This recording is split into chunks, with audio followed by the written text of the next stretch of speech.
ब्रह्म महिमालेक शरणम ब्रह्म महिमालेक शरणम ब्रह्म महिमालेक शरणम।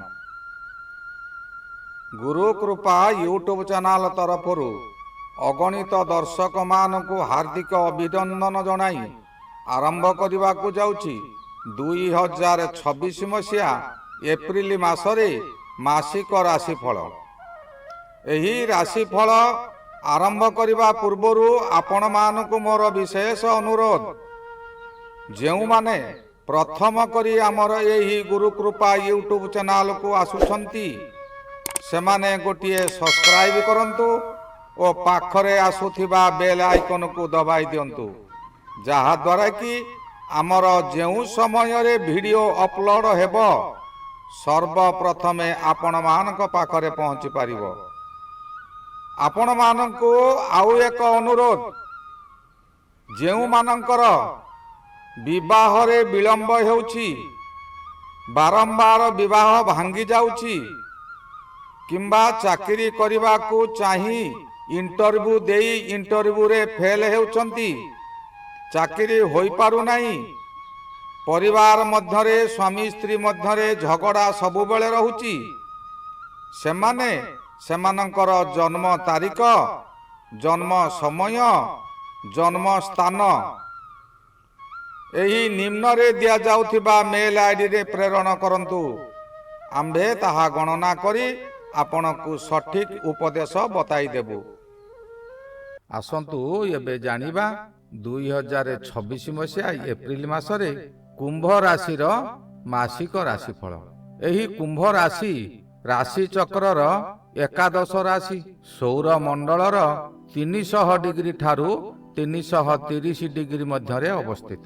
कुंभ राशिर अधिपति शनि महाग्रह होइतिबारु ओ तांको पिता रवि महाग्रह एही समय रे शुभरे थिबारु आपणकर प्रत्येक विपदरु आपण मुक्ति पाइजिबे। रवि महाग्रह एबे द्वितीय रे राशिर द्वितीयार्धरे भ्रमण करुछंती। द्वितीयार्धरे रवि जेउ समय रे भ्रमण करुथांती से समय रे आपणकु प्रत्येक दिगरु सफलता मिले। पूर्वरु जेउ कार्य करिबा को चाहुथिले से कार्य करि पारु नथिले से कार्य को आपण एही समय रे संपूर्ण करि परिबे। आपण भाबी नथिबे जे से कार्य मोर हेबो बोली, किंतु से कार्य आपणकर सफलता हेबो। आपण पूर्व को कोन करिवे सेही दूरदृष्टि आपणकर अभाव थिला। आपणकर मन रे बल कमी जाइथिला, साहस कमी जाइथिला, शरीर दुर्बल होई पड़िथिला। एबे धीरे धीरे सबो परिवर्तन हेबा को जाउछि। कौनसी व्यक्ति को यही समय रे आपण देखिले से कोन भाबुची ताहा मध्य आपण किछि कांशरे जानि परिबे। व्यवसाय प्रायतः आपणकर बंद हो जाइथिला। जेउ बाटरे आपण किछि धन उपार्जन करुथिले से बाट सबु बंद हो जाइथिला। द्वितीय घर परिवार घर, परिवार अर्थ निज लोक, निज परिवार हो किंबा निजर बंधु बांधव सांग साथी हुंतु, जहा को अति निजर बोली भाबुथिल सेही माने आपण को खालरे पकाई देथिले। आपण एबे से खालरु सहजरे मुक्ति होई जिवे। आपण पूर्व परि शक्तिमान हेबे और आपणकर समस्त कार्य सुचारू रूपे परिचालित हेबो। जेउ कार्य आपणक हातरू चली जाइथिला से कार्य पुनराय आपणक पाखकु फेरी आसीबो। जेउ कार्य करुथिले से कार्यटी कौनसी कारणरू बंद हो जाइथिला से कार्य पुणी आपण करि परिबे। एही कार्य करिबा द्वारा विभिन्न दिगरु आपणको अर्थ मिलिबो। विदेश यात्रार जोग मध्य एही समय रे बहुत रहिछि। विशेष करी रवि मीन राशि रे थिबारु आपण दक्षिण दिग को ही यात्रा करिवे और से दक्षिण दिगरे आपण मान सम्मान बहुत मिलिबो। प्रशंसा रे आपण को पोती पकाइबे। प्रत्येक स्थान रे आपण सम्मानित हेबे। यहा मासर 14 तारिख पर्यंत हेबो। 14 तारिख परे एही शुभ फल अधिकरु अधिक मिलिबो। आपण जहा कि आय करुथिले से आयर बहु गुण रे वृद्धि हेबो। आपणकर शरीर रे शक्ति वृद्धि हेबो। आपणक परिवार अशांति भोगुथुले परिवार रे मध्य शांति फेरी आसीबो। ଯେଉଁ ଶତ୍ରୁମାନେ ଆପଣଙ୍କୁ ବିପଦରେ ପକାଉଥିଲେ ସେହିମାନେ ଏହି ସମୟରେ ବିପଦରେ ପଡ଼ିବେ, କିନ୍ତୁ ତାଙ୍କ ବିପଦ ସମୟରେ ଆପଣ କେବେ ଖୁସି ହୁଅନ୍ତୁ ନାହିଁ, ବରଂ ତାଙ୍କୁ ସାହାଯ୍ୟ କରନ୍ତୁ, ତାଙ୍କ ଦୁଃଖରେ ଦୁଃଖୀ ହୁଅନ୍ତୁ। ପୁରୁଣା ରୋଗ, ଆପଣଙ୍କର ପୂର୍ବରୁ ଯେଉଁ ପୁରୁଣା ରୋଗ ଥିଲା, ସେ ରୋଗରେ ଆପଣ ବହୁ ଯନ୍ତ୍ରଣା ଭୋଗିଲେଣି। ସେ ଯନ୍ତ୍ରଣାରୁ ଆପଣ ଏହି ସମୟରେ ମୁକ୍ତି ପାଇଯିବେ, କାରଣ ମାସର 14 ତାରିଖ ଠାରୁ ରବି ତୃତୀୟକୁ ଯିବେ। ତୃତୀୟ ଗୃହଟି ହେଉଛି ମେଷ ଗୃହ, ରବିଙ୍କର ସିଂହାସନ। ରବି ସିଂହାସନରେ ଥାଇ ରାଶି ପ୍ରତି ଶୁଭ ଦୃଷ୍ଟି ଥିବାରୁ ଏହି ରାଶିର ବ୍ୟକ୍ତି ସେନାପତି ପରି ପ୍ରତ୍ୟେକ କାର୍ଯ୍ୟ ଆଗଭର ହୋଇ କରିବେ। କୌଣସି କାର୍ଯ୍ୟକୁ ଏମାନେ ଅଣଦେଖା କରିବେ ନାହିଁ, ପ୍ରତ୍ୟେକ କାର୍ଯ୍ୟ କରିବେ ଓ ସେ କାର୍ଯ୍ୟରେ ସଫଳ ମଧ୍ୟ ହେବେ। ଏହା ଦ୍ୱାରା ବହୁ ଲୋକ ଆପଣଙ୍କୁ ପ୍ରଶଂସା କରିବେ, ସମ୍ମାନ କରିବେ। ଆଶା କରିନଥିବା ସ୍ଥାନରୁ ଆପଣ ଧନ ପାଇବେ। ଯେଉଁ ସ୍ଥାନରୁ କିଛି ଧନ ପାଇବା ଆପଣଙ୍କର ପୂର୍ବରୁ ଥିଲା, ସେ ଧନ ଆପଣ ପାଇପାରୁ ନଥିଲେ କି ପାଇବାର ଆଶା ବି ନଥିଲା, ଅଚାନକ ସେହି ସ୍ଥାନରୁ ଆପଣ ସେ ଧନର ପ୍ରାପ୍ତି ମିଳିବ। ଯେଉଁମାନେ ବ୍ୟବସାୟ କରୁଛନ୍ତି ସେମାନଙ୍କର ବ୍ୟବସାୟ ଅତି ସୁରୁଖୁରୁରେ ଚାଲିବ। ପ୍ରାୟତଃ ବ୍ୟବସାୟ ବନ୍ଦ ହୋଇଯାଇଥିଲା, ବ୍ୟବସାୟରେ ତାଲା ପଡ଼ିଯାଇଥିଲା, କିନ୍ତୁ ଆପଣ ପୁନରାୟ ସେ ବ୍ୟବସାୟ ଆରମ୍ଭ କରିବେ ଓ ବ୍ୟବସାୟ ପୂର୍ବ ଭଳି ସୁଚାରୁ ରୂପରେ ପରିଚାଳିତ ହେବ। ଯେଉଁମାନେ ଚାକିରି କରିଛନ୍ତି, ଚାକିରି କ୍ଷେତ୍ରରେ ବହୁ ନିନ୍ଦା ସହିଲେଣି, ଏପରିକି ଆପଣ କର୍ମ କରି ମଧ୍ୟ ନିନ୍ଦା ଶୁଣୁଥିଲେ। ନିଜର ସହକର୍ମୀ କିମ୍ବା ଉପରିସ୍ଥ କର୍ମଚାରୀ ଆପଣଙ୍କୁ ନିନ୍ଦା କରୁଥିଲେ, ଆପଣଙ୍କୁ ହେୟ ଜ୍ଞାନ କରୁଥିଲେ। ଆପଣଙ୍କୁ ଏବେ ସେମାନେ ସମ୍ମାନ ଦେବେ।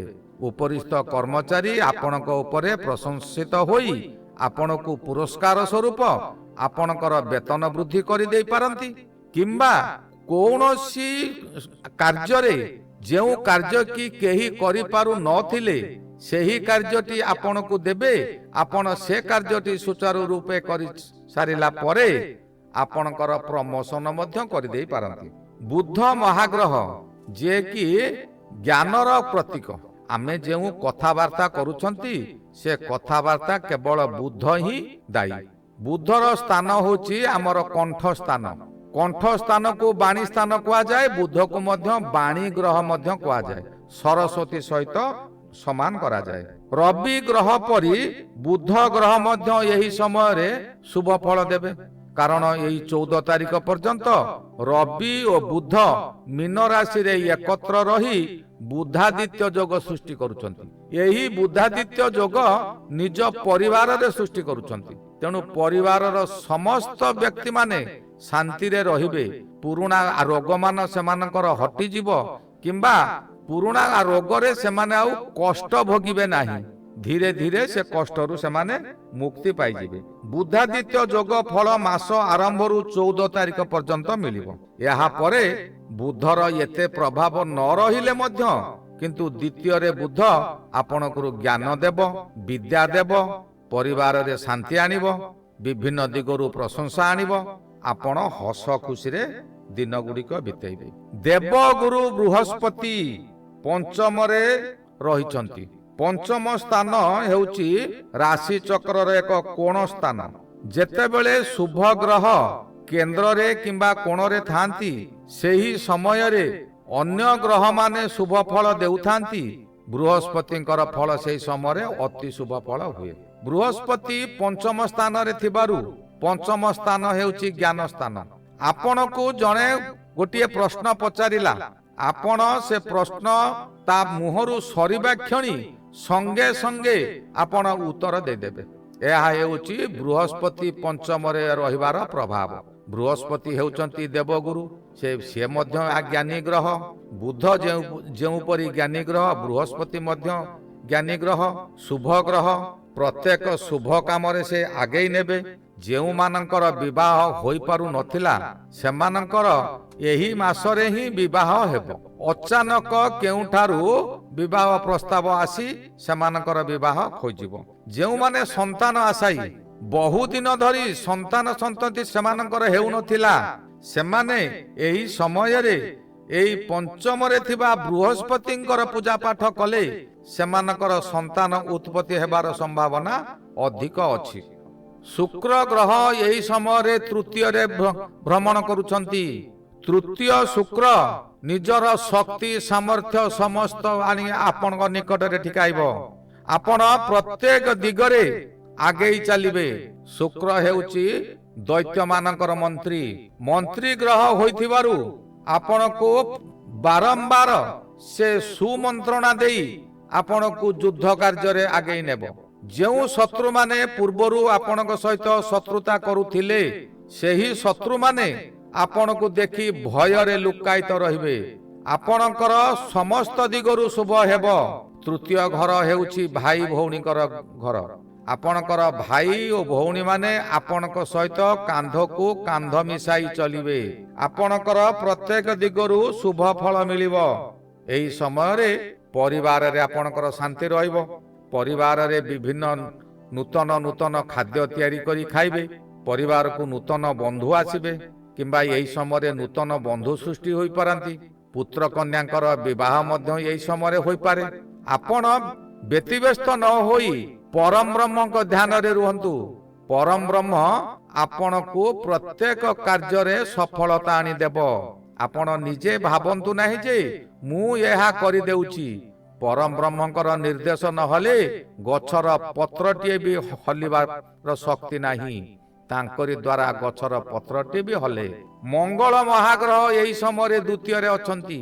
ଏହି ମଙ୍ଗଳ ମହାଗ୍ରହ ଦ୍ୱିତୀୟରେ ଥିବା ସମୟରେ ଆପଣଙ୍କୁ କୌଣସି ନା କୌଣସି ସ୍ଥାନରେ ଉତ୍ତେଜିତ କରିବା ସକାଶେ କିଛି ବ୍ୟକ୍ତି ଆପଣଙ୍କୁ ଉତ୍ତେଜିତ କରିବାକୁ ଚେଷ୍ଟା କରିବେ। କିନ୍ତୁ ମନେ ରଖନ୍ତୁ, ସର୍ବଦା ମନ ମଧ୍ୟରେ ରଖିଥାନ୍ତୁ ଆପଣ କେବେ ଉତ୍ତେଜିତ ହୁଅନ୍ତୁ ନାହିଁ।